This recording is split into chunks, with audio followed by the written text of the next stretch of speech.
buenas tardes a todos y a todas. Me da mucho gusto estar aquí con ustedes en este círculo de reflexión.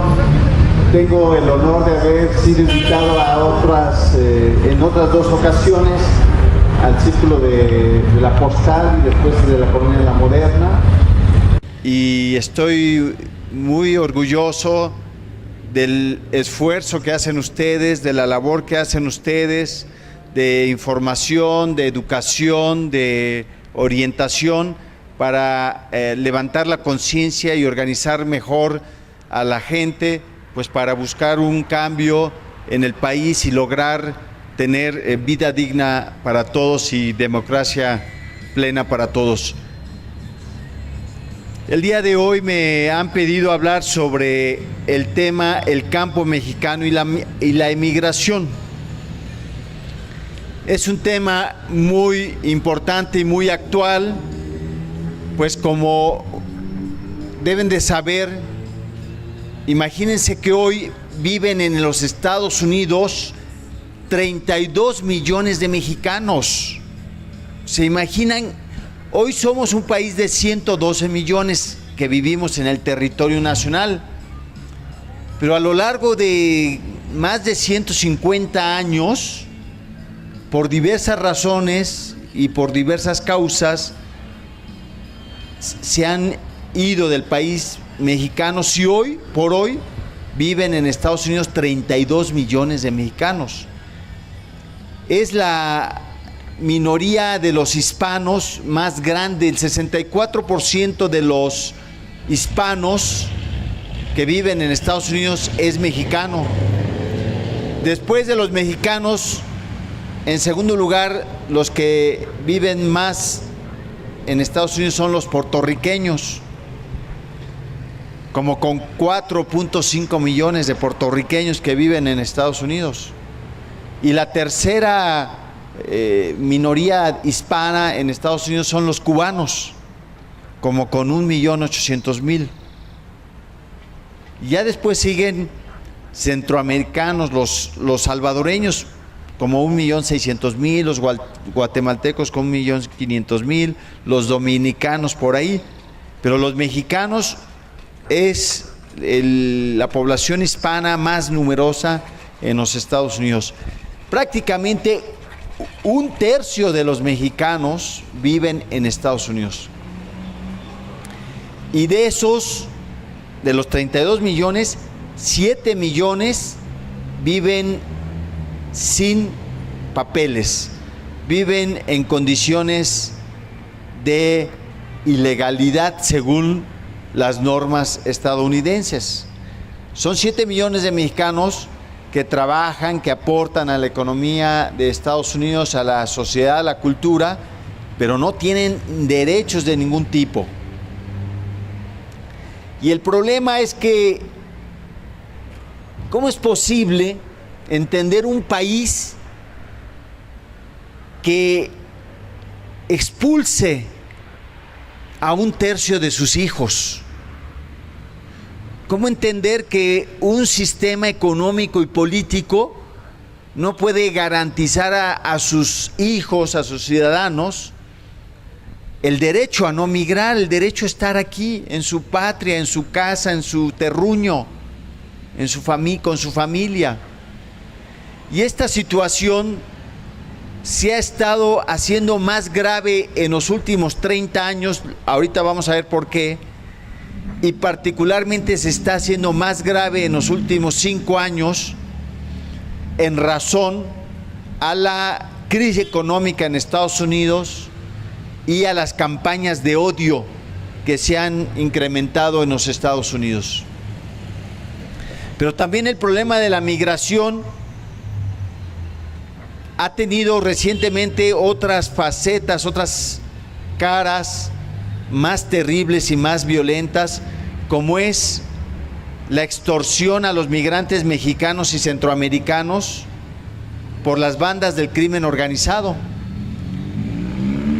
Ahora ya no solamente los migrantes tienen que enfrentar la violencia de verse obligados a separarse de sus familias y de sus comunidades por no tener alternativas de empleo y de ingreso digno, y eso ya es una violencia en sí misma. Pero ahora, en el trayecto hacia Estados Unidos, se ven sujetos a violencia de las bandas de crimen organizado para dos propósitos. Uno, el de extorsión, sacarles el dinero a ellos o a sus familias. Y dos, obligarlos al reclutamiento o al enrolamiento forzado como sicarios de las bandas del crimen organizado. Y es así como hemos visto en los últimos años matanzas brutales de migrantes mexicanos y centroamericanos.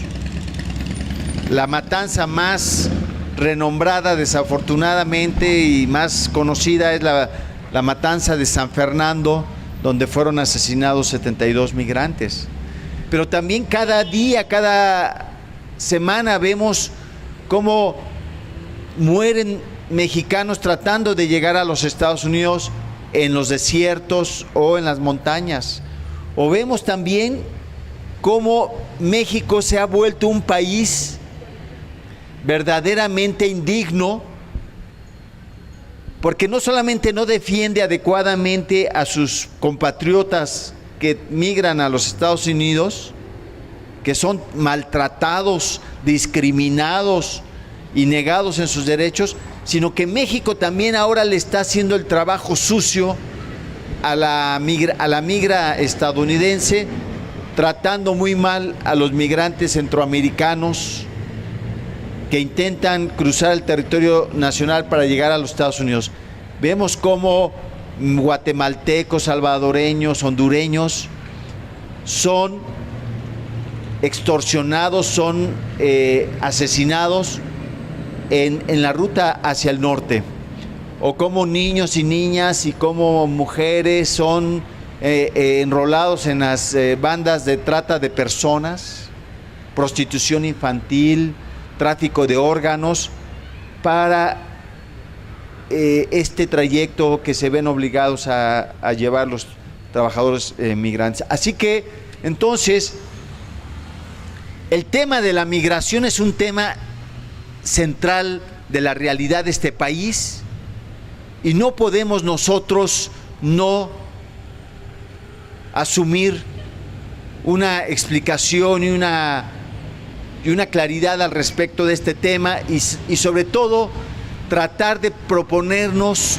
lograr que la migración sea un derecho, un derecho a migrar si es que yo quiero, pero que no sea una obligación forzada por condiciones económicas, políticas o de otra naturaleza. Y que también el que no quiera migrar tenga el derecho también a no migrar. Migrar como un derecho, no migrar también como un derecho. Entonces, hoy en este país, para millones de mexicanos, la única alternativa de vida es la migración o el enrolamiento a las bandas del crimen organizado. Millones de jóvenes, sobre todo. Esto es lo que le está ofreciendo el actual sistema económico y político de México. Por eso no debemos dejar de lado esto. Y yo, antes de continuar, quisiera preguntarles a ustedes que levanten la mano, ¿cuántos de ustedes tienen algún tipo de familiar cercano o lejano que vive y trabaja en los Estados Unidos? ¿Podrían levantar la mano? Fíjense ustedes. Prácticamente casi 60-70% de ustedes tienen algún familiar en Estados Unidos. Es así la realidad de todo el país.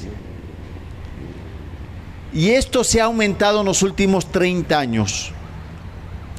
Porque la migración de mexicanos hacia Estados Unidos ha sido un acontecimiento de toda la historia de México y Estados Unidos. Ha sido una historia que ha estado marcada por la guerra de mediados del siglo XIX, en la que Estados Unidos nos despojó de la mitad de nuestro territorio nacional, 1847, y otras agresiones del ejército de Estados Unidos, que con una élite gubernamental y política y económica entreguista hizo que México perdiera la mitad del territorio, y desde esa época una parte de la población mexicana se quedó del otro lado de la raya. Esos podríamos decir que fueron los primeros migrantes a fuerza, ¿no? Resultado de la anexión de la mitad del territorio por los Estados Unidos. Compartimos una frontera de más de 3,000 kilómetros. Y ya dije que fue la primera oleada migratoria forzada por la guerra de intervención de los Estados Unidos y la anexión territorial. Pero después, por diversas razones, guerra civil en México, después la Revolución Mexicana, y después por el desigual desarrollo económico, siempre ha habido flujos de migración a los Estados Unidos en los últimos 150 años. Incluso durante la Segunda Guerra Mundial, Estados Unidos necesitó mucha mano de obra mexicana para trabajar en los campos agrícolas, porque por el esfuerzo de guerra, la mayor parte de los jóvenes estadounidenses fueron llamados a las filas del ejército para enfrentar la Segunda Guerra Mundial. Entonces, de ahí se estableció el programa Bracero, un programa de migración legal de trabajadores agrícolas mexicanos para ir a los campos de Estados Unidos, principalmente de California, para sembrar, para cosechar las hortalizas y las frutas que requerían la alimentación de Estados Unidos y para alimentar al ejército en la Segunda Guerra Mundial. Este programa Bracero de migración legal se inició de 1942 a 1964. De 1942 a 1964, los campesinos podían ir a trabajar unos 6 meses, 8 meses a Estados Unidos con papeles legalmente, y después regresaban a sus parcelas a sembrar y a cosechar. Iban y venían cada año, y en ese periodo migraban alrededor de 65,000 trabajadores rurales a Estados Unidos. Llegaron a migrar 100,000 por año, pero de repente, desde 1980, el ritmo, el flujo de mexicanos que migraron se aceleró, se incrementó. Hasta 1980, el promedio de mexicanos que migraban era alrededor de 120,000 por año.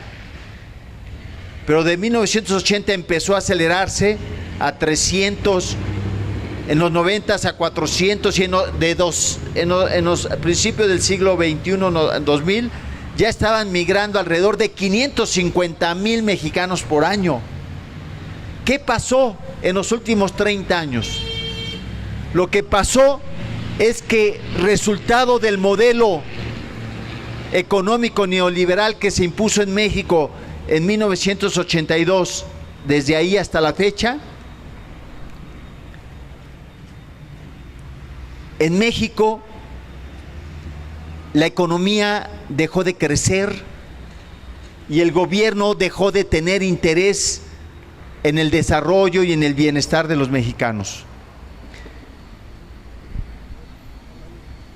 De todos esos mexicanos que he comentado que viven en Estados Unidos, 32 millones, y de los cuales 7 millones sin papeles, en los primeros 70 años del último siglo, de 1910 a 1980, emigraron 1/3 de los mexicanos. Y en los últimos 30 años, de 1980 a 2010, emigraron 2/3. Quiere decir esto claramente que las políticas neoliberales que se impusieron en México desde Miguel de la Madrid y se profundizaron con Carlos Salinas de Gortari, siguieron con Zedillo y continuaron con Fox y siguen hasta el día de hoy con Fox, con Calderón, han tenido como efecto directo expulsar a una gran cantidad de mexicanos.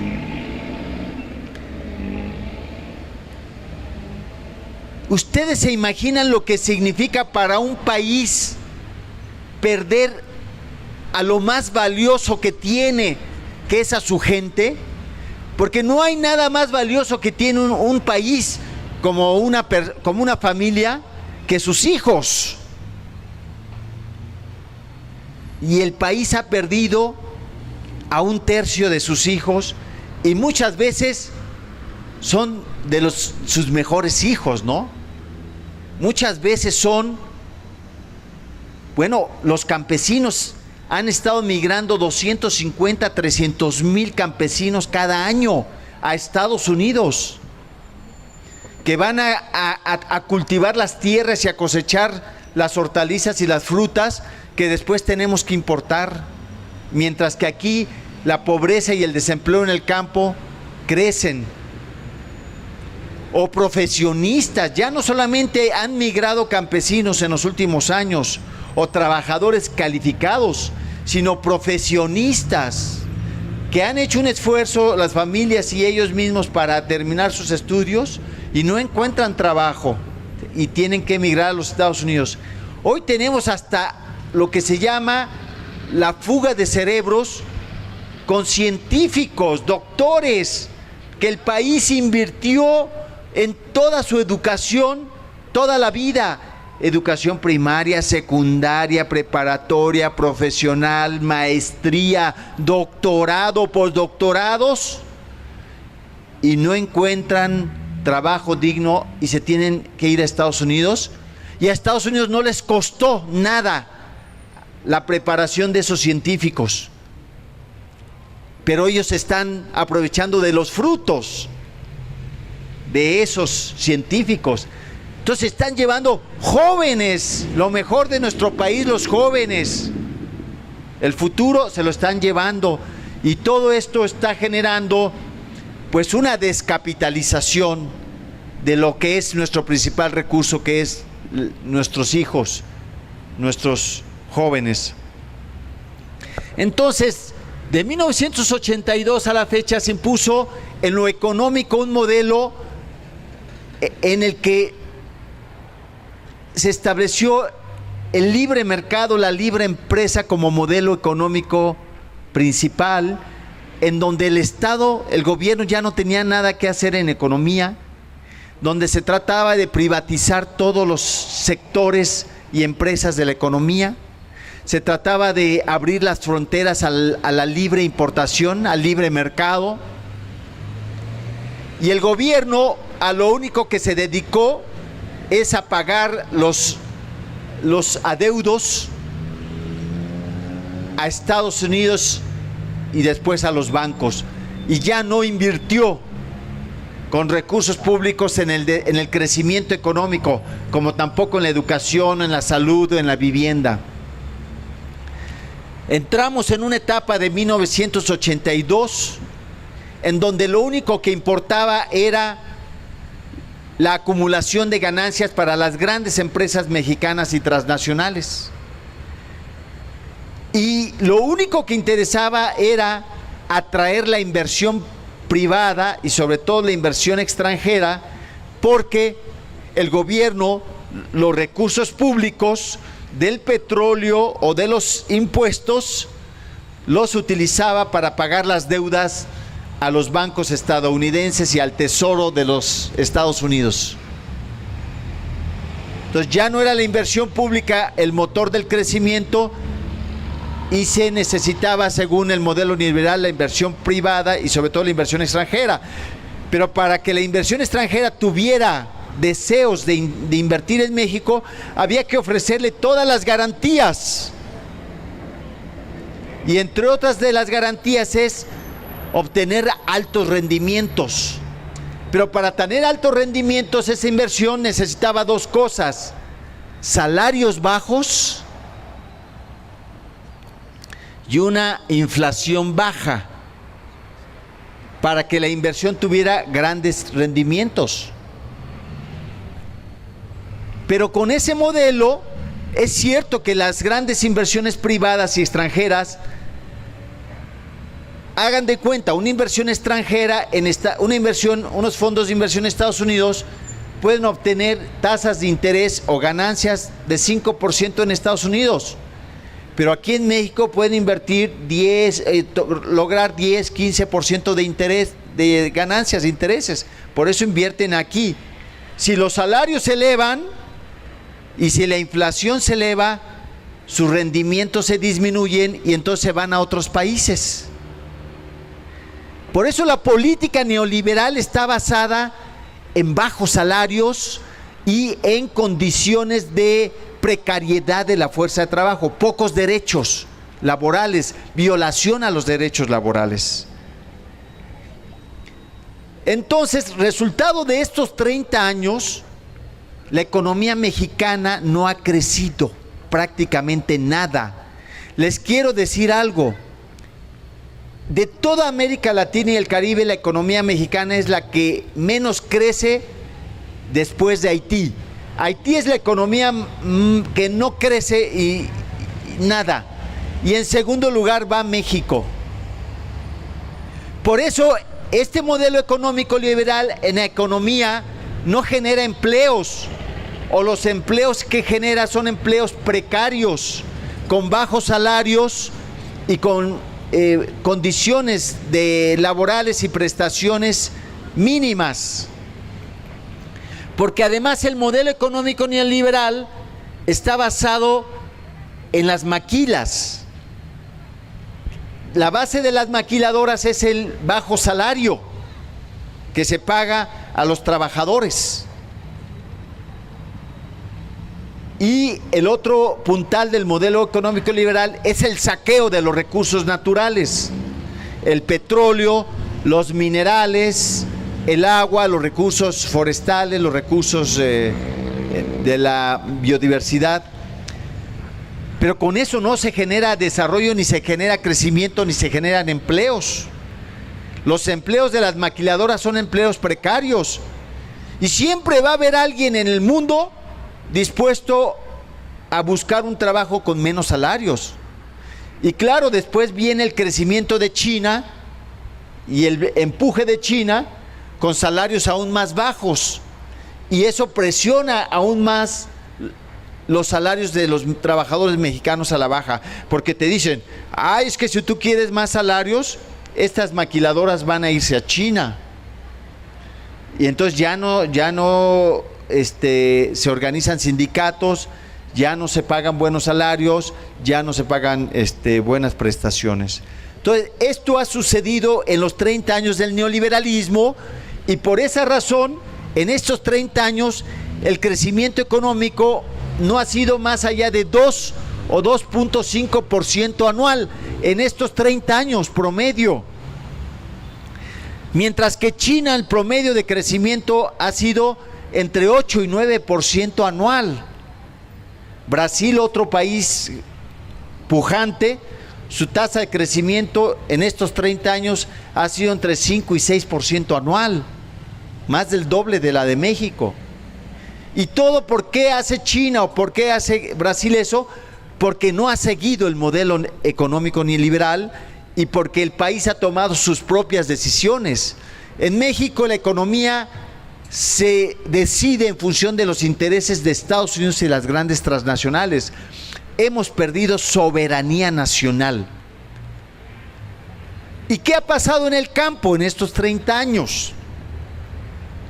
El modelo neoliberal que se impuso en el campo a partir de 1982, también representó la pérdida de la soberanía en las políticas agroalimentarias. Primer punto, se decidió que era mejor importar los alimentos de Estados Unidos que producirlos en México, bajo el principio neoliberal de las ventajas comparativas. Se dijo, no tiene sentido producir alimentos caros por los campesinos mexicanos, que son atrasados, son ineficientes, son ignorantes, no sirven para nada. Mejor importar maíz y frijol, trigo, sorgo, arroz, leche, cárnicos, pollo, huevo, verduras, frutas, todo de Estados Unidos porque es más barato. Porque Estados Unidos tenía exceso de producción y nos exportaba a México a precios dumping, por abajo de costo de producción, con subsidios. Es una práctica desleal de comercio, es una práctica ilegal. Hagan de cuenta que aquí tenemos la taquería El Ranchito y se quiere poner enfrente otra, bueno, allá, y hay una competencia. Pero aquí si me venden un taco de carnitas a 10 pesos y allá me lo ponen a 5 pesos, aunque el costo es de 10, yo lo vendo a 5 y el gobierno me está subsidiando con otros 5. Pero ¿qué resulta de estar vendiendo a 5?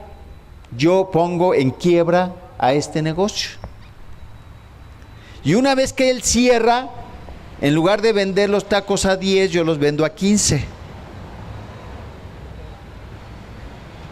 Es una competencia desleal para ganar los mercados y dominar y conquistar el alimento y una cuestión tan fundamental como son los alimentos de un país.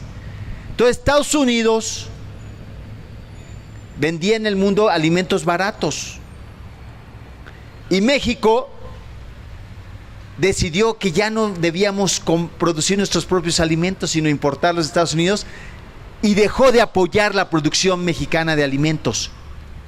Y entonces los campesinos dejaron de tener crédito, asistencia técnica, apoyo, investigación. ¿Y qué pasó?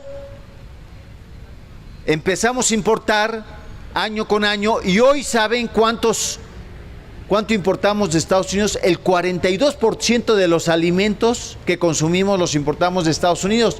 Resultado, la competencia desleal hizo que quebraran millones de campesinos. Ya no pudieran tener ingresos para pagar sus costos de producción y se vieron obligados a rentar o a vender sus parcelas y a migrar a los Estados Unidos. Pero por otro lado, el otro factor que es importante es que también se nos impuso en estos 30 años lo que yo denomino el imperialismo alimentario. Estados Unidos y sus grandes empresas nos impusieron su modo de alimentar, sus propios alimentos y sus sistemas de alimentación. Nos impusieron la comida rápida, el fast food, la comida chatarra, los refrescos, y entonces la comida excesivamente industrializada, con muchos conservadores, saborizantes, muchos agroquímicos, hormonas de crecimiento, antibióticos, hicieron y sustituyeron la comida mexicana, la diversidad de la comida mexicana, que era muy rica, muy sabrosa, que nos daba mucho equilibrio, y nos generaron un modo de alimentación que aparentemente resolvía muchos problemas. Comida rápida, sí, que bueno, porque las mamás ahora ya trabajan por la crisis económica, ya no alcanza el salario del jefe de familia, tiene que trabajar la mamá, la madre de familia, pero ya no puede poner los frijoles a cocer, entonces tiene que buscar sopas instantáneas que no tienen mucho tiempo de preparación, Y la llamada comida rápida aparentemente se ajustó al hecho de que en los hogares las mujeres empezaron a trabajar para complementar el ingreso familiar. Y por otro lado, aparentemente más rápida, más barata esa comida, ¿no? Pero comida que a la larga es una comida de mala calidad, con problemas nutricionales y que causa muchos daños de salud, entre otros la obesidad. México es uno de los países con más obesidad y sobrepeso en el mundo, con primer lugar de obesidad infantil, solo en adultos atrás de Estados Unidos, en niños primer lugar, segundo lugar de consumo de refrescos. Y ese modelo de neoliberal hacia el campo, de importar en lugar de producir alimentos y de modificar nuestra forma de alimentarnos, generó grandes ganancias a las grandes empresas agroalimentarias, a Maseca, a Bimbo, a Bachoco, a Lala, a Cargill, a Walmart, a Nestlé, a Monsanto, a Bayer, a Kellogg's, todas esas grandes, Coca-Cola, Pepsi-Cola, todas esas grandes empresas en estos últimos 30 años han aumentado sus ganancias como no se imaginan. Han desaparecido pequeñas y medianas agroempresas, se han concentrado en pocas empresas. Y todo eso, según esto, en favor del libre mercado y el libre comercio. Nos dijeron que había que desaparecer Conasupo, porque Conasupo era un monopolio y que obstaculizaba el libre mercado. Y se desapareció Conasupo. ¿A poco ya nadie se acuerda de Conasupo? La CEMSA antes, ¿verdad? ¿Quién se acuerda de la CEMSA? A mí mi mamá me mandaba a comprar leche de la CEMSA a 60 centavos el litro. ¿Cómo? Ah, también vendía pan, sí. Uno iba por la leche, iba por el pan también. Y después había aceite, y después había harina. Lo que hoy es Maseca o Minsa, antes era una empresa de Conasupo, que se llama Minsa, maíz industrializado. Era de Conasupo. Y muchas, era para apoyar por un lado a los campesinos, había el precio de garantía, había las bodegas rurales Conasupo que le compraban las cosechas a un precio de garantía y después distribuían alimentos a bajo precio a la gente. Y tenían reservas de alimentos para enfrentar malas cosechas. Bueno, dijeron que eso había que eliminarlo porque eso iba en contra del libre comercio y del libre mercado. Y que importar alimentos de Estados Unidos iba a beneficiar a todos los consumidores porque íbamos a tener alimentos baratos. ¿Y qué resultó después de 30 años? Primero, no hay desaparecieron Conasupo, pero no hay libre mercado y libre comercio, sino hay un mercado en manos de monopolios. 2 o 3 empresas dominan cada mercado. En harina de maíz Maseca con el 85-90%. En trigo 3 empresas controlan el mercado del trigo. En sorgo 2 empresas. En pollo 3 empresas, Bachoco, Pilgrim's Pride, Tyson. En bebidas 2 empresas y así en distribución Walmart, etcétera. Entonces no tenemos libre mercado ni libre empresa. Y por otro lado no tenemos precios baratos de los alimentos. Como hemos visto, como en los últimos años los precios de los alimentos se han ido al cielo. ¿Por qué? Resultó lo que les comenté. Nos convencieron que dejáramos de producir nuestros propios alimentos y nos hicimos adictos a las importaciones de alimentos aparentemente baratos, como un drogadicto, ¿no? Y cada día necesitábamos más y más y más alimentos y producíamos menos. Y Estados Unidos decidió que ya no iba a subsidiar sus alimentos a la exportación. que aquel que quería comprar alimentos, que los comprara a precio de mercado. Y los precios se fueron elevando, por muchas razones que ahorita no les voy a comentar. Y ahora estamos importando alimentos carísimos. Y los consumidores y la gente de más bajos ingresos está pagando las consecuencias. Y por eso está aumentando la pobreza en los últimos años.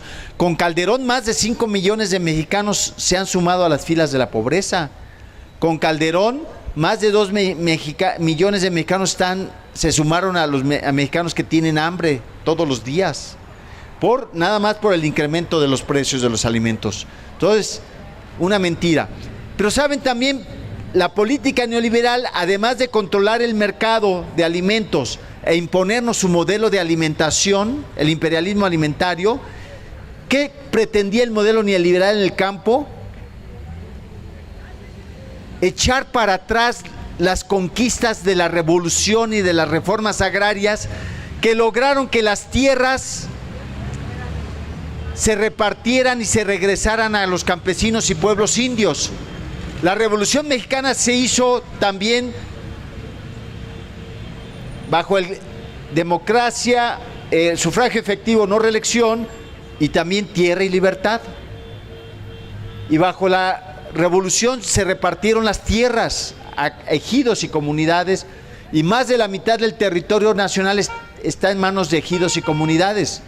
Pero con las reformas neoliberales lo que se quiere es quitar de nueva cuenta las tierras en manos de ejidos y comunidades, en manos de campesinos y pueblos indios, para volverlas a concentrar en pocas manos, con el argumento que los campesinos y los indios no son productivos, ni saben cuidar las tierras ni los recursos naturales, y que hay que recoger las tierras para concentrarlas en grandes empresas privadas para que sean competitivas con la agricultura de Estados Unidos.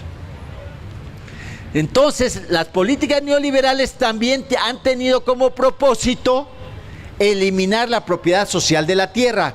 Y fue por eso que Carlos Salinas de Gortari, en 1992, impuso la llamada contrarreforma agraria, que modificó el artículo 27 constitucional, que antes, desde la Revolución de 1910, garantizó la propiedad social de la tierra, reconoció la propiedad de la tierra para comunidades indígenas y reconoció el derecho al reparto agrario.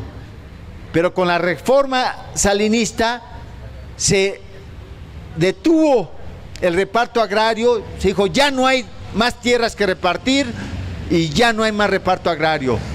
Segundo, abrió las puertas a que las tierras ejidales y comunales se pudieran privatizar y por lo tanto después comprar y vender, para que las tierras campesinas pasaran a manos privadas y las tierras que son una parcela campesina, 3, 5 hectáreas, pues pasaran a 3, 5 mil hectáreas en manos de una persona.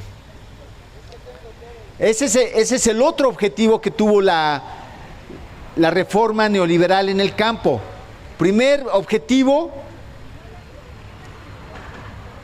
imponer las importaciones sobre la producción nacional para el control del mercado alimentario por Estados Unidos y las grandes transnacionales.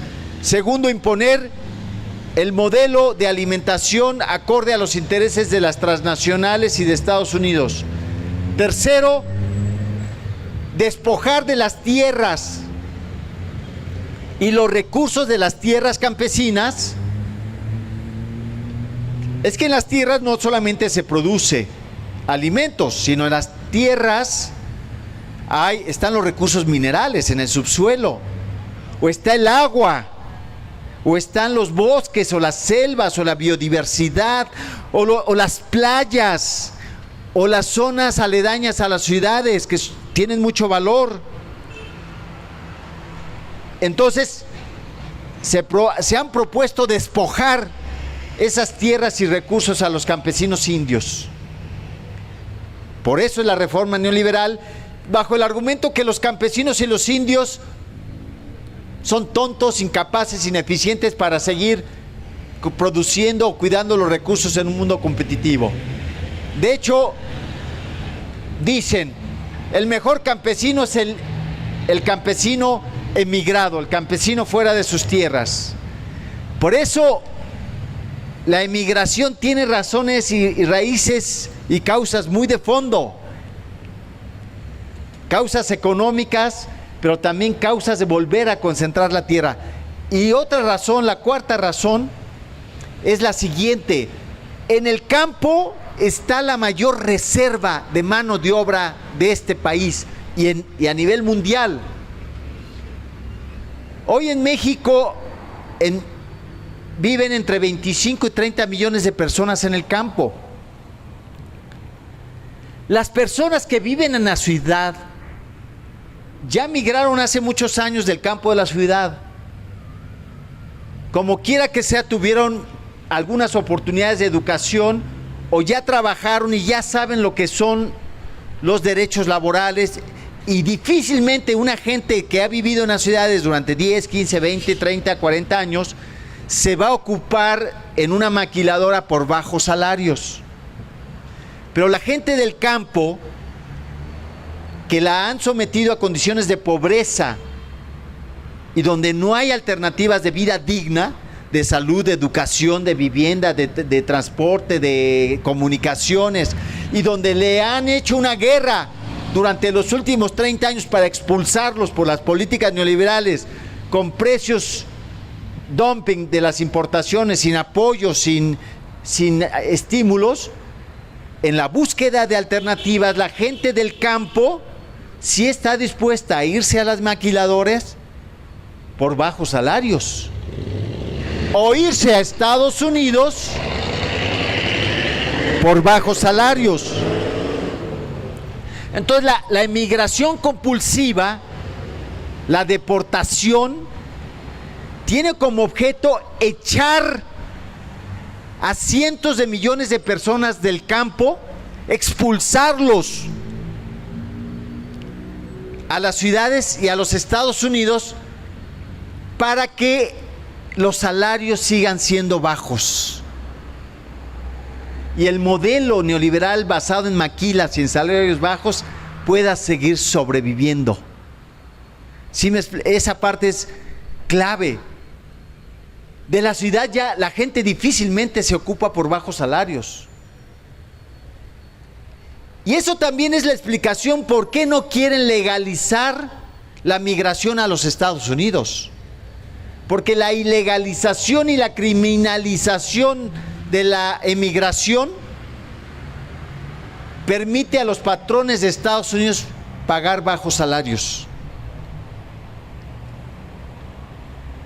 Entonces, por esa razón, compañeros y compañeras, las políticas neoliberales en México, aplicadas a la economía en su conjunto y al campo en particular, han sido responsables del crecimiento desmedido, del desempleo, del subempleo y de la emigración. Bueno, pero ahora dice el gobierno, y algunos dicen, pero no todo ha sido malo, porque con la inmigración, ¿qué ha pasado? Vienen las remesas. ¿Saben cuánto dinero envían los mexicanos en Estados Unidos cada año? Un promedio en los últimos 10 años han enviado a sus familiares como 20,000 millones de dólares. En 2007, el año más alto, enviaron 24,000 millones de dólares. En un país que no crece y en un gobierno que se ha desobligado de sus responsabilidades para con sus ciudadanos, los propios pobres que fueron obligados a migrar, que sufrieron todas las condiciones para llegar a Estados Unidos y trabajar sin papeles, y que además los tratan mal, los tratan como ciudadanos de segunda clase, sin derechos, los discriminan. y trabajan verdaderamente de sol a sol, bueno, a pesar de todo eso, mandan de sus salarios una parte importante, sacrificando su nivel de vida y mandan a sus familiares de 20,000 a 24,000 millones de dólares por año, las remesas. Muchas familias, comunidades, regiones y algunos estados del país, si no fuera por las remesas que mandan los paisanos de Estados Unidos, morirían de hambre o ya hubiera estallado una revolución. Y aún así, el gobierno no lucha ni defiende los intereses y los derechos de esos mexicanos. Vemos a cada rato cómo apalean a los mexicanos en Estados Unidos. ¿O cuántos mexicanos están en la cárcel? O condenados a muerte, ejecutados o asesinados por la migración, y el gobierno mexicano no hace nada para defender sus derechos. Primero, generando condiciones aquí para que la gente no se vea obligada a migrar, generando condiciones para ejercer el derecho no a migrar aquí, pero después presionando a Estados Unidos para que respeten el derecho de nuestros compañeros allá y nuestros compatriotas. No hacen nada porque es un país sometido, sin dignidad y sin soberanía, y porque no le vaya a molestar a Estados Unidos una posición fuerte. Eso es una cosa increíble. Primero los expulsamos y después los exprimimos con las remesas. ¿Y saben qué es lo que sucede? Mientras los mexicanos más pobres que se fueron obligados a migrar y que mandan 20,000 dólares por año, en los últimos 5 años, metieron 100,000 millones de dólares los migrantes a México. Y en esos mismos 5 años, los hombres más ricos del país sacaron 94,000 millones de dólares a los Estados Unidos para proteger su capital y sus intereses. O sea, los más ricos que se han enriquecido con la pobreza del país, con las riquezas del país, son unos traidores y sacan su dinero. Y la gente más pobre, la más jodida, la más sufrida, mete al país más dinero que los ricos. Y un gobierno que solamente protege a esos ricos. Entonces, este tema de la inmigración no puede continuar. Cada vez vemos que en Estados Unidos, por la crisis económica, Estados Unidos está en una crisis terrible. No crece, es una economía desfalleciente, que por un lado necesita mano de obra barata y para los empleos que nadie de los Estados Unidos quiere tomar. Pero por otro lado, la crisis económica le ha generado pérdida de millones de empleos y por eso está cerrando las puertas o haciendo más difícil la inmigración de mexicanos a Estados Unidos.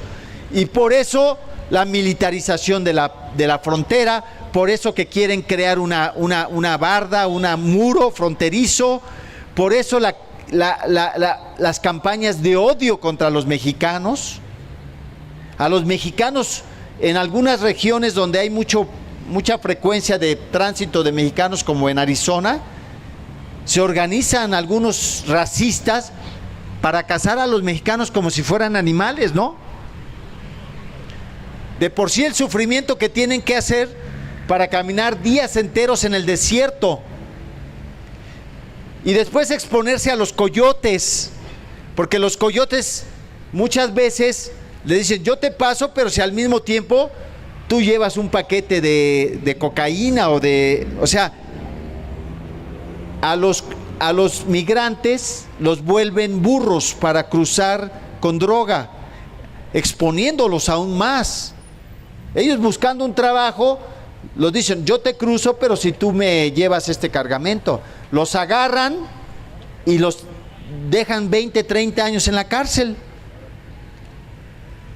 o los extorsionan. Oye, si tu familia no me manda $5,000, no sales de tal casa de seguridad. Entonces, riesgos. Por esa criminalización, bardas fronterizas, cada vez el cruce se hace más peligroso, a riesgo de más vidas. Cada día muere de 1 a 2 mexicanos tratando de cruzar la frontera solo por buscar de trabajo.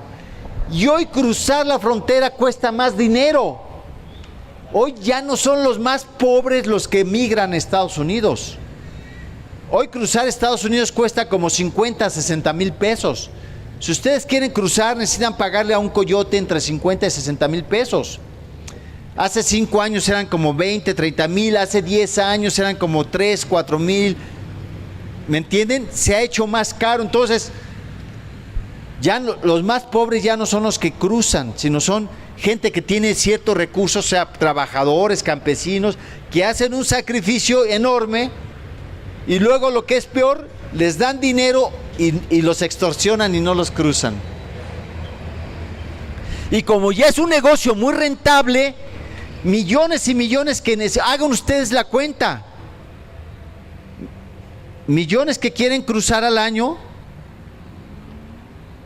Nada más piensen, 1 millón que quiere cruzar al año entre mexicanos y centroamericanos, y cuesta $5,000 pagar al coyote. Ya estás hablando de un negocio de $5,000 millones de negocio. Por eso las bandas del crimen organizado también se han metido a las redes de tráfico de personas, porque el monto de negocio es gigantesco. Y por eso la corrupción también con el gobierno mexicano, con las autoridades de migración. Es terrible lo que pasa y es inaceptable lo que pasa, tanto con los mexicanos que cruzan o quieren cruzar, como los centroamericanos. Es una cosa inhumana, inaceptable. Pero hay soluciones para frenar la inmigración en condiciones de violación de derechos. Tenemos que lograr que la migración sea un derecho y que la no migración también sea un derecho. Que si yo quiero irme a Estados Unidos es porque yo lo quiera, no porque no tenga otra alternativa. O si yo quiero quedarme aquí, también lo pueda hacer. Pero para eso necesitamos cambiar el modelo neoliberal en economía y necesitamos cambiar el modelo neoliberal en el campo.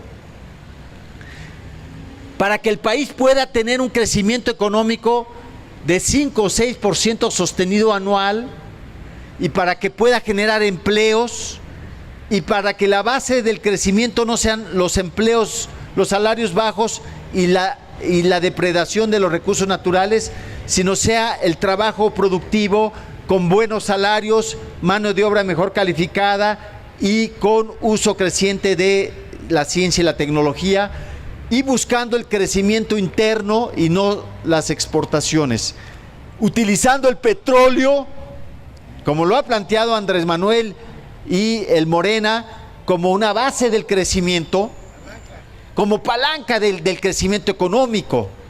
Esto es lo que ha planteado Andrés Manuel, el movimiento, y en el proyecto Alternativo Nación.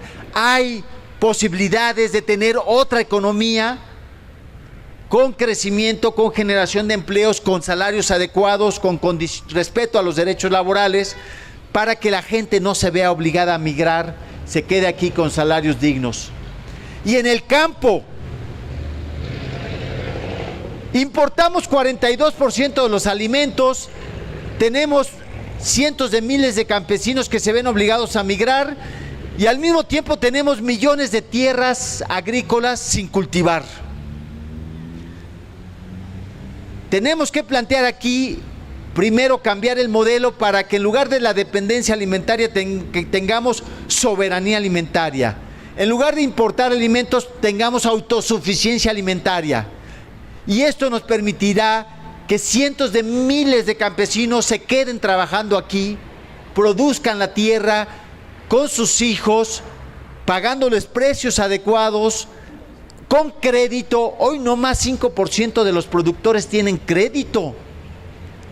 porque es congruente con la política neoliberal de importar alimentos, empobrecer a la gente y que la gente salga para recuperar la tierra de nueva cuenta en pocas manos. Entonces, es posible que México produzca sus propios alimentos, ocupe a la gente con precios y condiciones dignas de trabajo, pero también que proteja los suelos, recupere los suelos erosionados, los bosques, las selvas, para proteger el medio ambiente, para disminuir el calentamiento global, generar muchos empleos en el campo. Es posible, pero para eso necesitamos cambiar de modelo económico, pero para cambiar de modelo económico necesitamos un nuevo proyecto de nación, pero para tener un nuevo proyecto de nación necesitamos hacer que el gobierno se libere de las manos que lo han secuestrado en los últimos años y que han hecho que el gobierno sea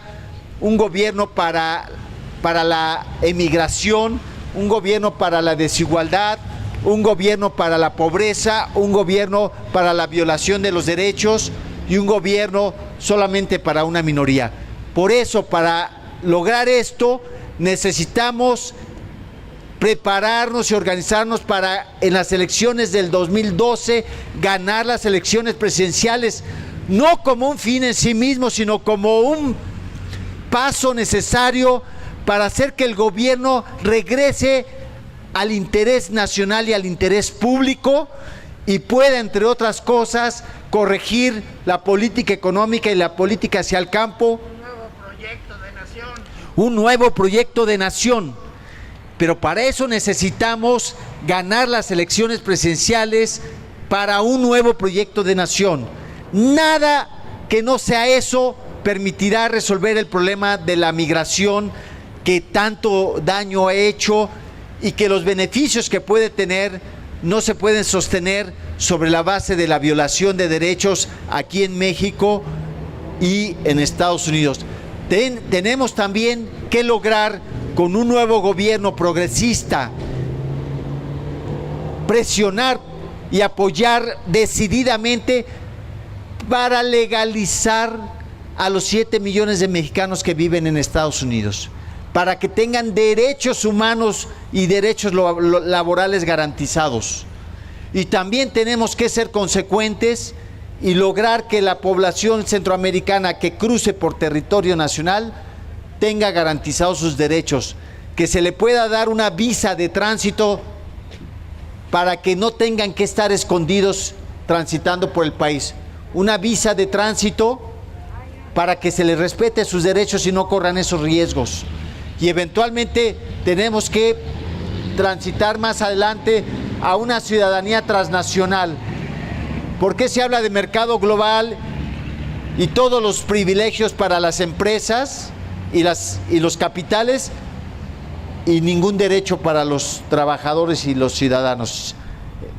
Algún día tenemos que hablar de no un tratado de libre comercio, sino algo como hicieron en la Unión Europea, un acuerdo de cooperación donde los países y ciudadanos de ese acuerdo son ciudadanos europeos y pueden tener los mismos derechos y moverse sin ningún papel por todos esos países.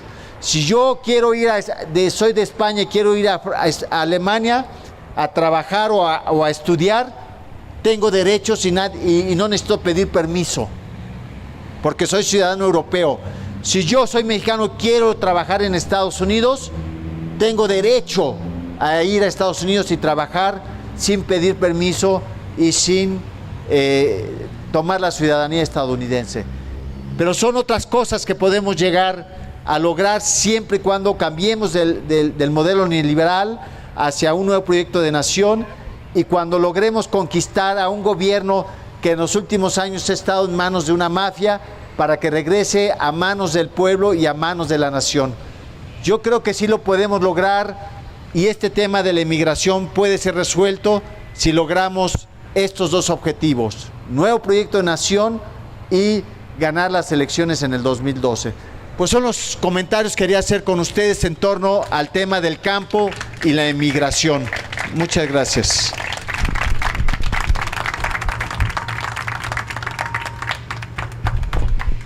comentario, compañero, pues la verdad, uno la ha vivido y pues al oírlo hablar, pues como que algo se le mueve a uno aquí dentro de la conciencia, ¿verdad? Gracias.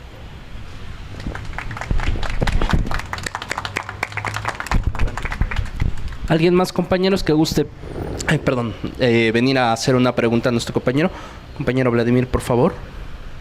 Gracias, pensé que ibas a hablar, Inti. Sí, buenas tardes, compañeros. Hola.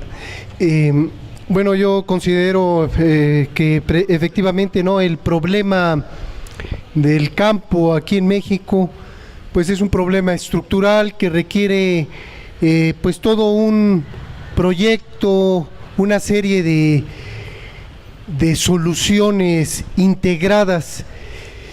Me parece que el nuevo proyecto de nación que plantea Andrés Manuel pues podría ser una buena solución, pero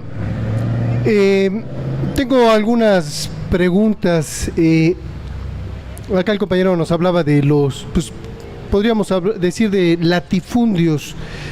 Estamos viendo que ha habido, nos comenta, un proceso de latifundización, ¿verdad? O sea, volvemos a los periodos del porfiriato, ¿no?, donde la tierra queda en posesión de unas pocas manos.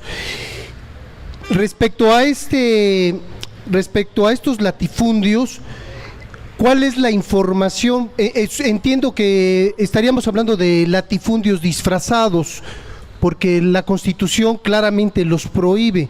Artículo 33, creo, si no me mal recuerdo, ¿no? Y entonces, sobre estos latifundios, ¿qué tanto ha avanzado? ¿De cuántos latifundios? O sea, ¿cuál es la situación en el campo que se está viviendo?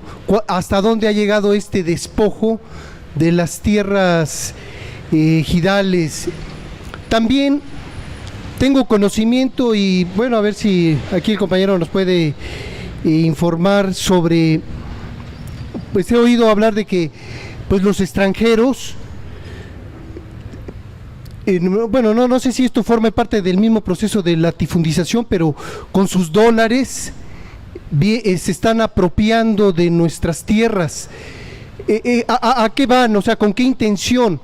Y además parece que no solo está ocurriendo aquí en México, me parece que es en toda la América Latina.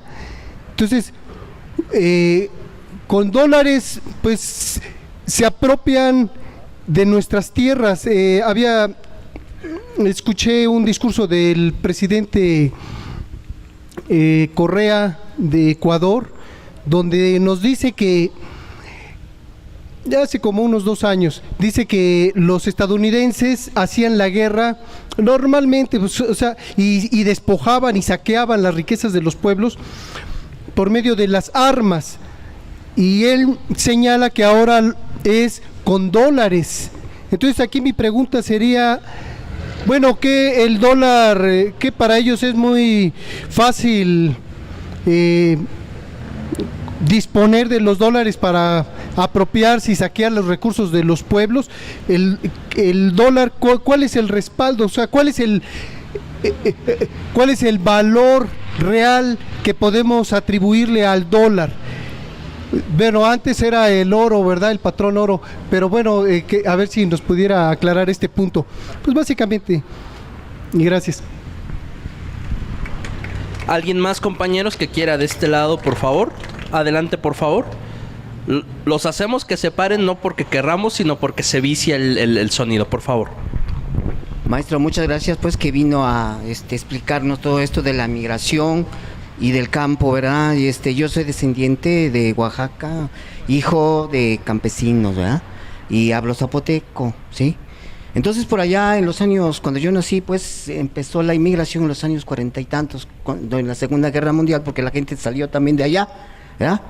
Por cierto que un tal paisano Antonio allá contaba a mi mamá, ¿no?, que el señor cuando llegó, después de que regresó de Estados Unidos, después de que fue bracero, llevaba se trajo mucha ropa, porque por allá andaban pues todos rotos, todos mal aquel entonces, ¿no?, después de la Segunda Guerra Mundial. Entonces el señor tuvo el gusto de disfrutar de su ropa durante un mes, cambiándose del diario, una moda, y la gente que se quedaba pues sorprendido, ¿no? Porque regresó del norte y se trajo muchas cosas que ahí no se podía. Entonces, toda esa situación, de allí empieza la inmigración, ¿verdad? Pero la conciencia, pues, ¿cuál es? Una conciencia social, una conciencia cívica. No la ha habido ni un político priista, panista, inclusive de la izquierda, nos han explicado qué es la política, qué es la democracia. Cuando la soberanía, usted, ¿verdad?, nos estaba diciendo que la soberanía nacional, cuando si vienen los negocios chinos, ¿qué pasa en nuestro país? Yo creo que vamos perdiendo parte de nuestro ser, de nuestro trabajo, de lo que es de nosotros, ¿verdad? Cuando si bien los negocios, los restaurantes chinos ahorita ya se están viendo aquí en la ciudad y en varias partes del norte, del sur, quizás también, ¿verdad? Entonces, para lo de inmediato, pues estamos en pique, maestro. Yo creo que nuestro país ya la conciencia, yo creo ya la conciencia, ya nosotros estamos amartillados del cerebro, porque ya no pensamos, ¿verdad? Tratamos de explicar al ciudadano, a la ciudadana, qué es la soberanía, qué es la democracia, para qué sirve la política directa, la política más democrática, vamos, ¿verdad?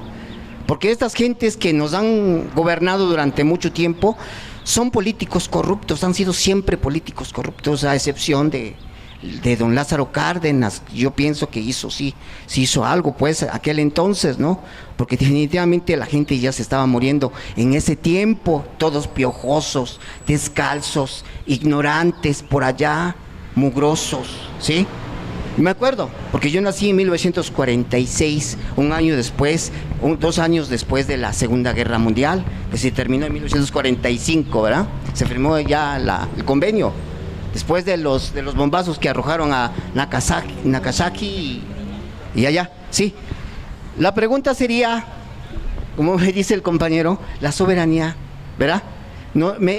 Que me dijera usted, ¿qué es la soberanía en sí? Radica esencialmente en nosotros, sí, pero ¿por qué tenemos que cederle pedazos de negocios a las gentes que vienen de fuera de nuestro país? ¿Sí? Sería eso, pues hay más que comentar, pero pues hasta ahí, ¿verdad? Muchas gracias a usted.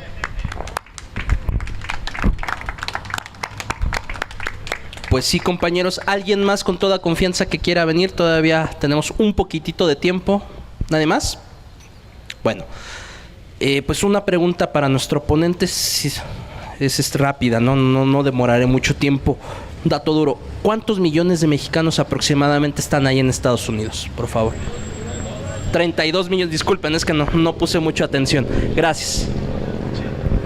Sí, muchas gracias. Bueno, sí, compañero, pásele, venga para acá y...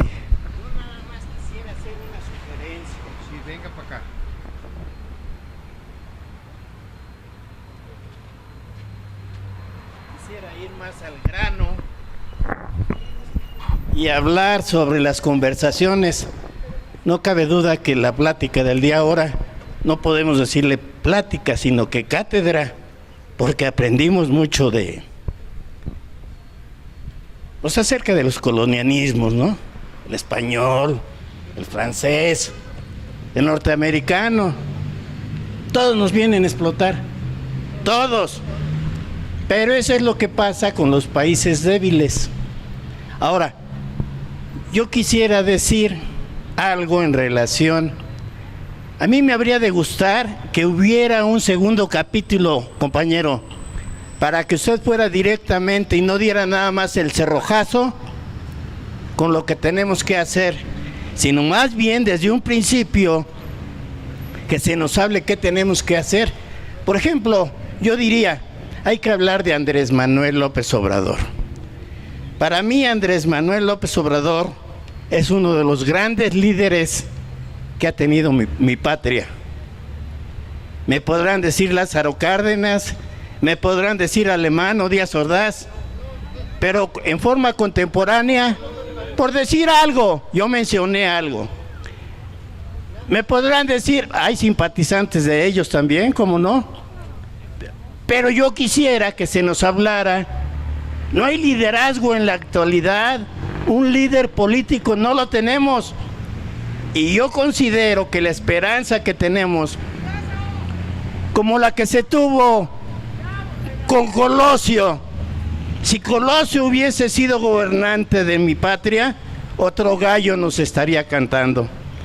Se estarían distribuyendo para el pueblo y por el pueblo los alimentos, la educación, el trabajo, la no emigración de los cerebros, como decía el ponente, a Estados Unidos o a algunos otros países del orbe. Los tendríamos aquí, pero si los conservamos aquí, ¿en qué los vamos a emplear? Si no tenemos los recursos fabriles, hospitales, clínicas, que es a donde los van a mandar allá los exportan. Y allá explotan, como decía el compañero, los conocimientos que todos los mexicanos pagamos con nuestros impuestos y que les preparamos la mesa y ya se van allá, pero no tienen más alternativa. Ellos se quemaron sus pestañas. Lo que se tiene que hacer es, luchar porque aquí tengamos, no imitar a Estados Unidos, pero sí tener industrias, aunque sean pequeñas, pero como las de Estados Unidos, para que ahí se puedan meter esos cerebros. Vamos a decir, sale un doctor, un médico con maestría, con doctorado y demás estudios. Pero una pregunta, ¿dónde lo meterías, compañero? No hay lugar. Eso es de un médico. Si es un ingeniero civil, ¿dónde? Ay, construimos unas presas o unas carreteras, unos caminos miserables. Necesitamos tener motoconformadoras, palas. Si ya tenemos los conocimientos técnicos, pero ¿cómo lo vamos a explotar en nuestro país si no hay recursos para hacerlo? Todos los gobernantes se lo roban. Entonces, yo creo, sinceramente, en 80 años de vida que Dios me ha dado, he visto pasar muchos gobiernos, priistas sobre todo. Y ahora los panistas que resultaron peor que los priistas. Son más ladrones y más vendepatrias que aún los mismos priistas. Necesitamos un líder que levante la mano y que aliente a su pueblo. Que, como dice Andrés Manuel López Obrador, que tengamos una palanca de desarrollo y que Pemex de los escombros surja. Necesitamos tener conocimientos técnicos y sacar a la bola de ladrones, de vendepatrias, y no cambiar el sistema neoliberal. Yo diría que mejor extirparlo de raíz, de cuajo. Entonces, yo creo que nuestras conversaciones deben de abocarse más hacia quienes pueden ser nuestros líderes, o quizá, como yo tengo mucha esperanza, que Andrés Manuel López Obrador llegue a gobernar México. Cambiaría nuestra patria. Que nos hablen de, pues no sé, de sus proyectos, de su vida política, que nos hablen más acerca de Morena, ese movimiento, porque indiscutiblemente yo no puedo decir que no nos dio cátedra, pero yo creo que debemos de tener pláticas más visualizadas, más actuales. Como dice Andrés Manuel López Obrador, tú eres perredista, platica con un círculo de 5 personas. Eso es lo que debemos de dar a conocer a los demás, porque se reparte un volante y se le olvida a uno. Eso debe de ser como parte de las contiendas, de las luchas, de los discursos. Que vayamos más directamente al grano, hacia lo que necesitamos, cómo apoyar a nuestros líderes, porque todo eso es actual, amigos, compañeros. Lo que nos dijo nuestro compañero, pues ya es historia y sirve, yo no digo que no, pero debemos de enfocar nuestros discursos más directamente hacia las necesidades de nuestro pueblo. Que veamos a aquellos que viven en Oaxaca y que caminan para ir a la escuela 2-3 kilómetros en charcos y sin desayunar muchas veces, y luego de regreso otros 2-3 kilómetros. Esas poblaciones necesitan un camino, si no de asfalto como este, pues siquiera de terracería, pero que no caminen entre el chicle, que se puedan poner una chamarra para cubrirse del frío, que se puedan llevar un pan para que alimenten. ¿Cómo le exigen a un niño que estudie si la barriga la lleva de farol? No se puede. Hay que alimentar esos cuerpos, niños. Entonces yo pongo en la mesa de estudio esa sugerencia, que vayamos más directamente al grano, que ya no veamos tanto la historia futura, pasada, sino más bien la presente, o la que nos espera el tiempo, ¿no? Más adelante. Y que apoyemos a nuestros grandes líderes. Un aplauso para Andrés Manuel López Obrador. ¡Que se oiga más fuerte! Pues le damos gracias a nuestro compañero. Su petición se la daremos llegar a los compañeros coordinadores del colectivo Buzón Ciudadano. También estoy de acuerdo en que no hay que darle cerrojazo al compañero. ¿Por qué no una segunda vez, una segunda parte, si aquí nuestro compañero ponente así lo quisiera? Para hablar, pues bueno, sabemos que el tema de la tierra, el tema de los campesinos es vasto, ¿no? 2-3 semanas inclusive para hablar, o sea, apenas nos está dando una embarradita, muy buena embarrada por cierto, de lo que él tiene. Pues alguien más, compañeros, nadie más. Bueno, vamos a pasar a la ronda de respuestas por parte de nuestro ponente si no tiene ninguna otra cosa.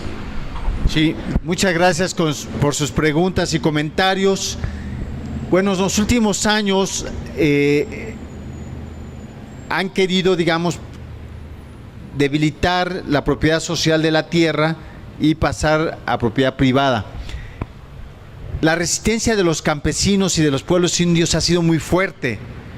En buena parte, el surgimiento de la rebelión zapatista del 1 de enero de 1994 fue parte de esta respuesta a los intentos de acabar con la propiedad social de la tierra y los derechos de los pueblos campesinos indios. Y justamente tiene que ver con el principio del Tratado Libre de Comercio de América del Norte, que es una de las causas que aceleró la migración, la pobreza y la crisis alimentaria del país. Ustedes se dan cuenta de repente, bueno, desde Atenco, los ejidatarios que se resistieron a la construcción del aeropuerto de Fox, y los compañeros ejidatarios de La Parota en Guerrero, o los compañeros de San Luis Potosí, de minera de San Javier, mineras San Javier, sí, en el Cerro San Pedro, contra las mineras canadienses. En muchas regiones del país, en Oaxaca, en Chiapas, en Chihuahua, los campesinos y comunidades están resistiendo contra la privatización de sus tierras, o del agua que quieren hacer presas, o fraccionamientos, o desarrollos turísticos. La resistencia ha sido fuerte. Y entonces, hoy, ¿qué les puedo decir al respecto? Las tierras agrícolas no se han vendido masivamente a manos privadas, pero sí se han rentado masivamente, sobre todo en zonas de riego. Les pongo el ejemplo en Sinaloa, un estado agrícola muy rico, con una gran superficie de riego. Pues el 80% de las tierras ejidales en Sinaloa están rentadas. agricultores ricos y grandes empresarios e incluso narcotraficantes que utilizan la renta para lavar dinero tienen en sus manos las mejores tierras agrícolas del país. Entonces, el rentismo se ha acrecentado en los últimos 30 años, principalmente en las mejores tierras de riego y en las mejores tierras de temporal. Primer punto. Segundo punto, en las zonas de gran valor turístico, de una u otra manera, las tierras han sido despojadas a los campesinos y pueblos indios, bajo diversas formas: expropiación, compra fraudulenta o, de plano, comprando o asesinando a dirigentes campesinos. En muchas regiones del país, bueno, vemos por ejemplo, Fox se hizo de unas tierras ejidales en el estado de Michoacán, en la costa de Michoacán, con puras trampas y argucias. Y muchos ricos del país, los hombres más ricos del país y del mundo, se hacen de las zonas de playa, por ejemplo, todo lo que es la zona de Cancún, la zona de Playa del Carmen y la zona de la reserva de la biosfera de Siancán, están en manos privadas y muchas de esas manos son manos extranjeras. Constitucionalmente no deberían tener propiedad los extranjeros en las costas y cerca de las fronteras. Pero vemos que todo lo que es el Caribe mexicano está privatizado y la buena parte en manos extranjeras. Todo lo que es Baja California, o sea, las zonas costeras y los sitios de atracción turística están en manos estadounidenses. Recientemente, ¿qué hacen también? ¿Cuál es la otra vía? Decretan zonas de reserva natural y después de eso, pasando los años, hacen desarrollos turísticos. Por ejemplo, ahorita en Baja California un lugar que se llama Playa Pumpo, que es una reserva natural bellísima. Ahora quieren hacer como un nuevo Cancún ahí en esa zona, ¿no? Con el pretexto de generar empleos. Pero al final es despojando a los campesinos, que si bien les va, les pagan una miseria por sus tierras, ¿no? Entonces, hay un avance por la vía del rentismo, en el neolatifundismo, reconcentración de tierras. En algunos casos las compras se han dado sobre todo en zonas turísticas de playa y en las zonas aledañas a las ciudades que tienen un alto valor. Por ejemplo, yo no sé si ustedes saben que aquí en el Distrito Federal, la mayor parte del territorio del Distrito Federal es un territorio rural. En el sur del Distrito Federal, hablando de superficie, es más grande la superficie rural que la superficie urbana. Imagínense la presión que tienen los ejidatarios y comuneros del sur del Distrito Federal para vender sus tierras. Una hectárea que ellos hoy siembran de maíz o de avena o de haba, imagínense que la vendieran para hacer casas, ¿no? Hay mucha presión especulativa y afortunadamente tanto la resistencia de los campesinos de aquí como un gobierno progresista que ha entendido la importancia de la zona rural ha impedido que se desarrolle la mancha urbana hacia esos lados. Pero en otras ciudades hay una especulación y una corrupción y les expropian o les compran las tierras a los campesinos y entonces hacen desarrollos inmobiliarios y quitan tierras agrícolas importantes. Y eso es muy frecuente en la mayor parte de las ciudades. Ahora, los extranjeros pueden hacer cosas y el dólar puede hacer cosas, pero porque Estados Unidos es el país más poderoso del mundo. Pero no todo es dinero, no todo es dólar. En general sí, pero Estados Unidos, por ejemplo, no puede comprar los pozos petroleros de Venezuela o de Irak o de Irán y hace la guerra. Cuando no puede por la vía económica hace la guerra. Pero aún así, con dólares o con ejército, cuando alguien defiende sus intereses y soberanía, ni con dólares ni con ejército se puede, como es el caso de Cuba y otros países que han resistido. Cuando hay dignidad, lo más importante en una persona y en una familia es la dignidad. Podría ser uno pobre, pero la dignidad es lo más importante, el respeto a la dignidad es lo más importante. Es lo mismo para un país. Y es lo que necesitamos también, recuperar dignidad.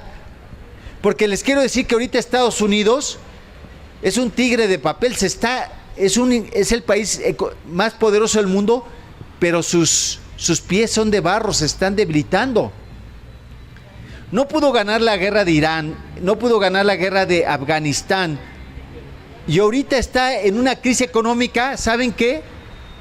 Si el 2 de agosto no le autoriza el Congreso de los Estados Unidos a Obama incrementar su deuda, Estados Unidos no va a poder pagar una gran cantidad de deuda que tiene con el resto del mundo. Y si no puede pagar es como la crisis que tuvo México en 1982, la crisis de la deuda.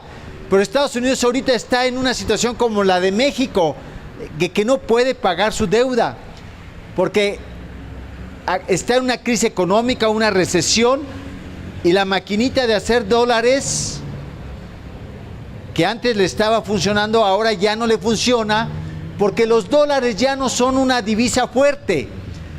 Como tú comentabas antes, el patrón era el oro. Después Estados Unidos, el dólar antes estaba relacionado con el oro. El dólar tenía tanto valor en oro, pero después dijo Estados Unidos, no, yo ya no cumplo obligaciones de dar tanto oro por tanto dólar. Y es ahí que Estados Unidos empezó a contraer deudas y emitir dólares de papel sin respaldo de una economía fuerte. Y como era la economía más poderosa y el comercio más poderoso, todo el mundo se refugiaba en el dólar y hacía sus operaciones en dólar. De hecho, las reservas de México, la mayor parte están en dólares en el Tesoro de los Estados Unidos. Pero ahorita, ¿qué ha pasado en los últimos 10 años? Por la crisis de Estados Unidos y la debilidad de Estados Unidos, muchas economías, muchos países se han refugiado en el euro, muchos países se han refugiado en la moneda china, en el yuan, y en otras monedas y en otros metales. Y el dólar está muy débil. Si el 2 de agosto no le autorizan a Obama este techo, ya no va a poder pagar sus obligaciones Estados Unidos por primera vez en la historia, y el mundo entrará en una crisis económica generalizada. Y México, que depende de Estados Unidos totalmente, si hemos visto crisis, olvídense, lo que pasaría es una crisis nunca vista. Hoy el mundo está en una gran crisis. Grecia con problemas de pago de deuda,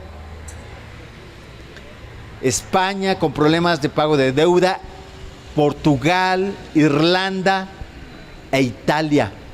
Y si esto sucede en Estados Unidos, puede haber grandes problemas a nivel mundial. Quiere decir que si la moneda de Estados Unidos está débil, es que la economía de Estados Unidos está muy débil. Y por eso, ¿cómo quieren levantar la economía de Estados Unidos? Entre otras cosas, con mano de obra mexicana ilegal, muy barata, salarios bajos para levantar su economía. Así que sí, el dólar ahorita ya no es una moneda fuerte y está a punto de crear una crisis mundial por el pago de la deuda de Estados Unidos. ¿Qué es la soberanía? Buenísima pregunta. En términos generales, soberanía es tener la capacidad de decidir las cosas por uno mismo en función de sus propios intereses.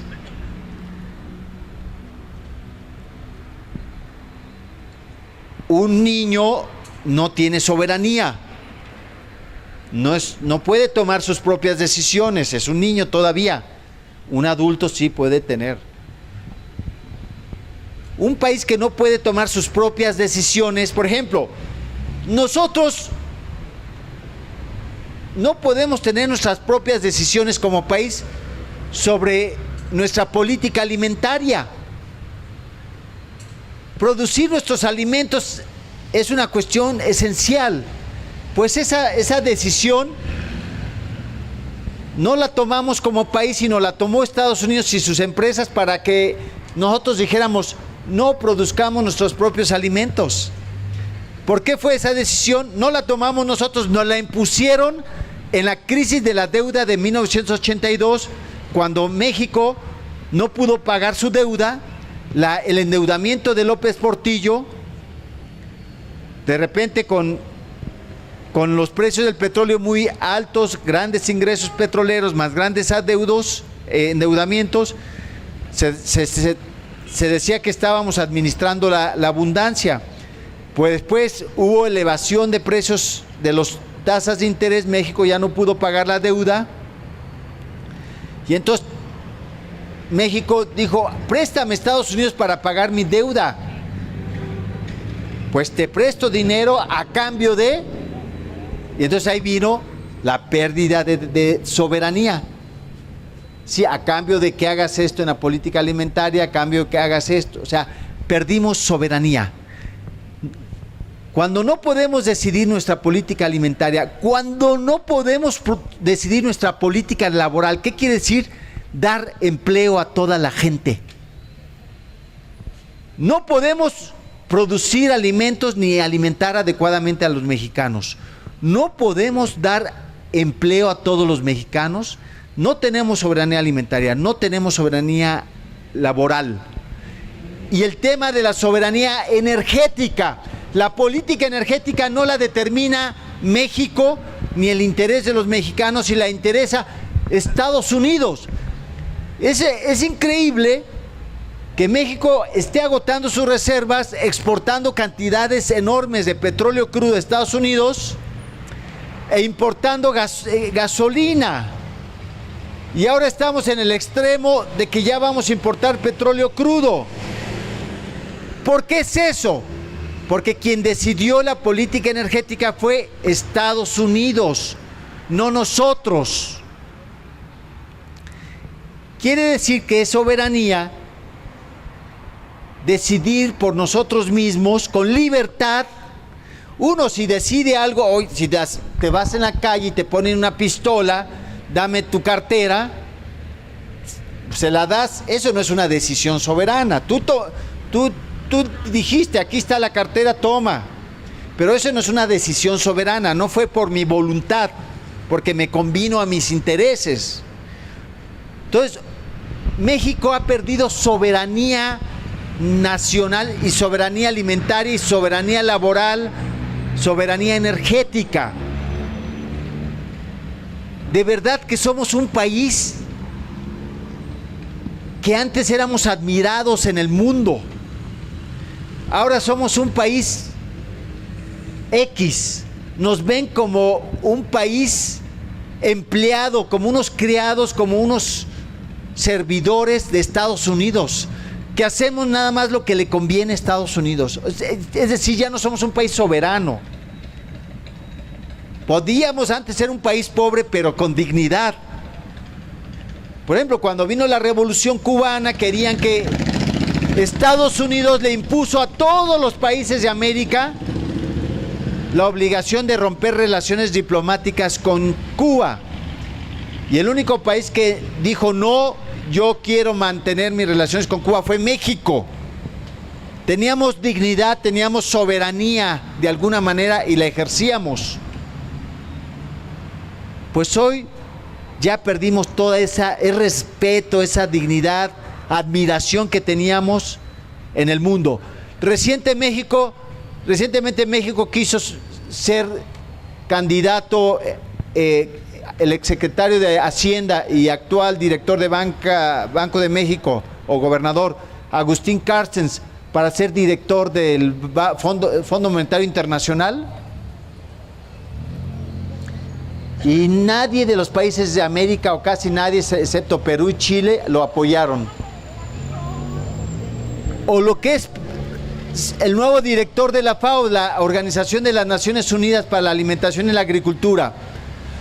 Todos los países de América Latina y el Caribe apoyaron a un brasileño. México no quiso apoyar a un brasileño. México quiso apoyar a un español. En el Fondo Monetario Internacional quedó una francesa y México hizo el ridículo. Y en la FAO quedó el brasileño con todos los apoyos de América Latina, Asia y África, y México apoyando a España, dándole la espalda a Latinoamérica. Entonces, ¿cómo nos ven? Peor que una colonia. Porque, por ejemplo, los puertorriqueños casi son una colonia, le llaman Estado Libre y Asociado. Al menos los puertorriqueños pueden ir y venir a Estados Unidos como si nada. Al menos tienen ese derecho. Nosotros ni siquiera tenemos ese derecho. Somos un patio trasero que, como dicen el dicho, en el rancho cuando hay fiesta amarran a los perros, ¿no? O sea, para las cosas malas ahí estamos, y para las cosas buenas nos hacen a un lado, ¿no? Por eso, al final de cuentas, lo que necesitamos es recuperar soberanía. ¿Para qué? Para que las decisiones se tomen en el interés de la mayoría de los mexicanos y en el interés de la nación. Si no recuperamos soberanía, no vamos a poder recuperar dignidad y no vamos a poder cambiar las cosas. Pero para cambiar soberanía, tenemos que ganar las elecciones de julio de 2012 con Andrés Manuel a la cabeza como presidente de la República, con un nuevo proyecto alternativo apoyado con ciudadanos conscientes, informados como ustedes. Y es muy importante tener claro que queremos ganar las elecciones no para poner a Andrés Manuel como presidente, sino porque tenemos un proyecto alternativo para dar soluciones a las necesidades de los mexicanos y porque tenemos alternativas. No queremos apoyar por a una persona. Por eso es importante a veces tener muy claro en este proyecto alternativo de nación qué es lo que nos proponemos hacer para cambiar al país. Porque todo el mundo piensa que es un asunto de personas. Enrique Peña Nieto, Andrés Manuel. Ay, Enrique Peña Nieto, está bonito su copete y Televisa. No, el tema es de fondo. Por eso a mí me parece que lo que hacen ustedes en este círculo de reflexión es muy importante, porque discuten, analizan temas de fondo. Porque lo que necesitamos, como decía un compañero, el primero que habló, algo nos han hecho en la cabeza. Nos han como hecho una operación y nos han un chip, algo que para que ya no pensemos bien ni por nuestros propios intereses. Por eso la clave es información, educación, organización, y a veces hay momentos para hablar de organización, de elecciones y de votos, pero hay momentos de reflexión, y este es un momento de reflexión, y por eso yo creo que lo que hacen ustedes es de lo más importante, porque lo ha dicho Andrés Manuel, lo más importante hoy es la revolución de las conciencias. Si nos liberamos de la opresión en que nos han sometido en la conciencia nos convertimos en ciudadanos libres, capaces de actuar y decidir en función de nuestros propios intereses. Hoy no es posible que en el Estado de México los que empobrecieron a la mayor parte de la gente hoy sean votados y apoyados por la gente pobre y jodida, nada más porque los engañan, porque es el mejor candidato, o los engañan con una despensa, con unas láminas o con cualquier cosita. Eso es una cosa degradante. La dignidad de las personas está en los suelos.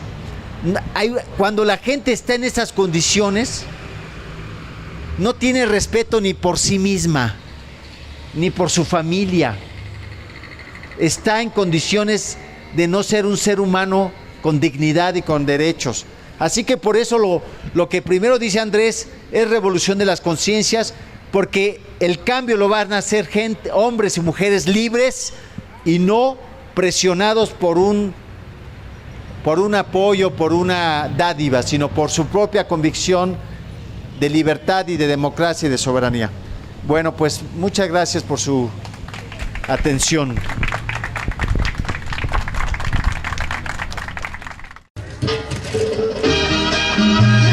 Viva el cabaret.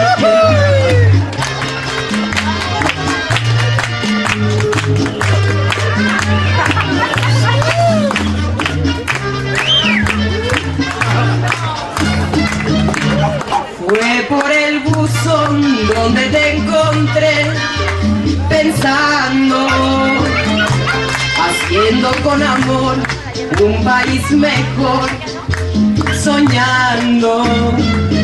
Y con sentimiento noble, muchas mujeres y hombres con certeza y convicción han pasado mucho tiempo estudiando, discutiendo, promoviendo reflexión por el bienestar y por la igualdad.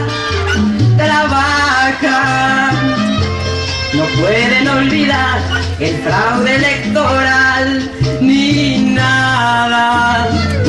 Y ante el cerco informativo y ante un gobierno abusivo que no tiene ya perdón, el buzón es un oasis pa' pensar y pa' informarse y no ver televisión. Felices 4 años, Buzón Ciudadano, 4 años haciendo país, qué chulada.